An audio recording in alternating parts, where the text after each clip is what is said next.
Jensen Huang adalah sosok di balik kedahsyatan Nvidia, perusahaan yang sekarang jadi motor utama bagi perkembangan kecerdasan buatan atau AI dan industri gaming dunia.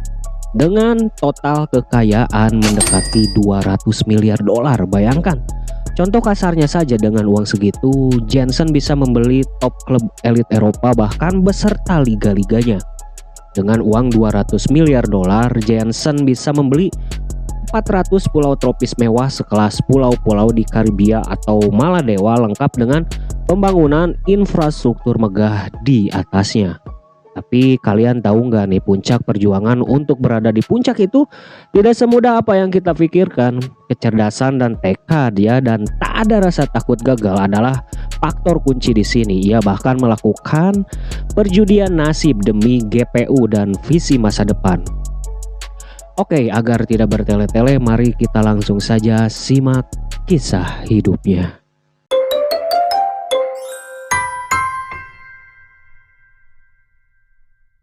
Jensen lahir di Taiwan pada tahun 1963 saat situasi di Asia Tenggara sedang tidak stabil karena imbas Perang Vietnam. Orang tuanya memutuskan untuk mengirim Jensen saat itu usia 9 tahun ya, dan kakaknya ke Amerika Serikat demi keamanan dan pendidikan. Namun lucunya, karena salah paham bahasa, paman mereka di AS justru mendaftarkan mereka ke Oneida Baptist Institute di Kentucky ya. Sekolah itu ternyata bukan sekolah asrama biasa, melainkan sekolah khusus untuk anak-anak yang bermasalah. Nah, di sana Jensen kecil yang belum fasih berbahasa Inggris sempat menjadi korban bullying.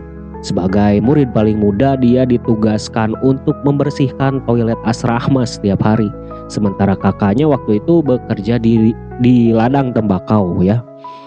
Bukannya trauma, Jensen justru sering bilang kalau pengalaman keras itu melatih mentalnya untuk jadi tangguh, tahan banting, dan tidak gengsi melakukan pekerjaan kasar apapun. Nah, kemudian setelah lulus kuliah di bidang teknik elektro dari Oregon State University dan melanjutkan master di Stanford, Jensen bekerja di beberapa perusahaan semikonduktor ya. Kemudian pada tahun 1993, Jensen berdikari bersama dua temannya, Chris Malachowski dan Curtis Prim. Mereka mendirikan Nvidia. Uniknya, ide besar untuk membangun perusahaan ini lahir saat mereka sedang nongkrong dan makan di Denny's ya. Denny's itu sebenarnya adalah restoran murah ya, sebuah jaringan restoran murah yang ada di Amerika Serikat sana, dan modal awal mereka saat itu hanya sekitar 40.000 dolar. Nah, seperti yang aku sebutkan di opening tadi, bahwa Jensen ini melakukan perjudian ya, perjudian nasib yang merubah masa depan teknologi, bukan judi slot atau togel yang para idiot itu mainkan.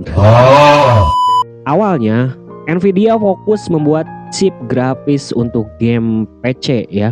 Pada tahun 1999 mereka menciptakan GPU atau Graphic Processing Unit pertama di dunia yang mengubah total kualitas visual game.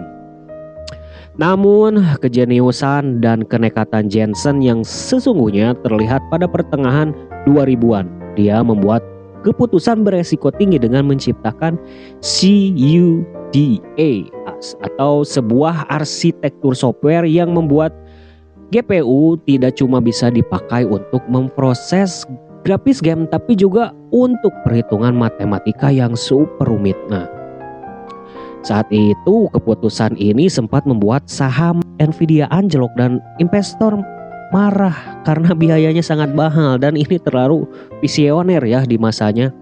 Sementara pasarnya belum ada. Nah, Jensen tetap bersikeras dengan visinya.